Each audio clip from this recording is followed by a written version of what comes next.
নমস্কার বন্ধুরা, আমি ঋত্বিক আর আমাদের চ্যানেল ভবিষ্যৎ দৃষ্টিতে সকলকে স্বাগত জানাই। বন্ধুরা, আজকে আমরা কথা বলবো ব্যবসা না চাকরি, কোনটা আপনার জন্য সেরা।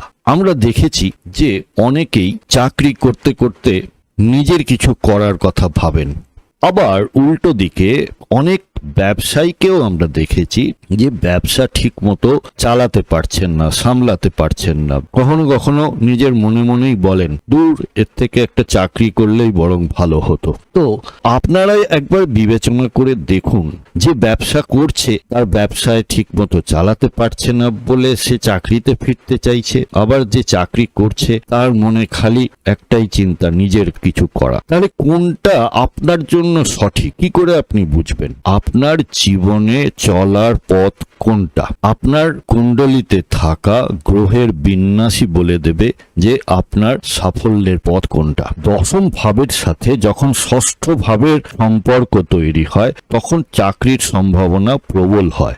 আর সপ্তম ভাব হলো অংশীদারিত্ব এবং স্বাধীন ব্যবসার ঘর।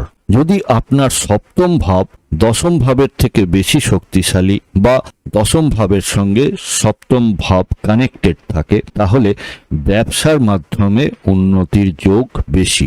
আবার শনি যদি কারুর জন্ম চার্টে ভালো অবস্থানে থাকে এবং শুভ গ্রহের প্রভাবে থাকে, তাহলে তার চাকরির যে স্থিতিশীলতা বা কাজের যে স্থিতিশীলতা, কাজ তো আপনি একটা পেয়ে গেলেন, কিন্তু একটা কাজকে টিকিয়ে রাখাটাও কিন্তু একটা বড় ব্যাপার। সেই জায়গায় ক্রমশ উন্নতি, ক্রমশ পদোন্নতি, এইগুলোও কিন্তু এই শনিদেবের প্রভাবেই হয়ে থাকে। ব্যবসার ক্ষেত্রে বুদ্ধি ও বাণিজ্যে সফল হওয়ার জন্য মার্কারি বা বুধ হচ্ছেন কারক গ্রহ। বুধকে আমরা ধনপতিও বলে থাকি। তাহলে আপনার যে আয় হবে সেটি কিন্তু এই বুধের প্রভাবে হবে। তাই ব্যবসার জন্য বুদ্ধি এবং উপস্থিত বুদ্ধি যথেষ্ট প্রয়োজন।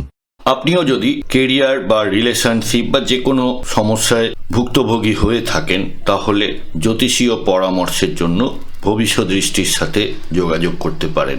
নিচে ওয়েবসাইট এবং হোয়াটসঅ্যাপ নাম্বার দেওয়া রইল। বন্ধুরা, ভিডিওর কন্টেন্ট ভালো লাগলে লাইক, কমেন্ট, শেয়ার করতে ভুলবেন না।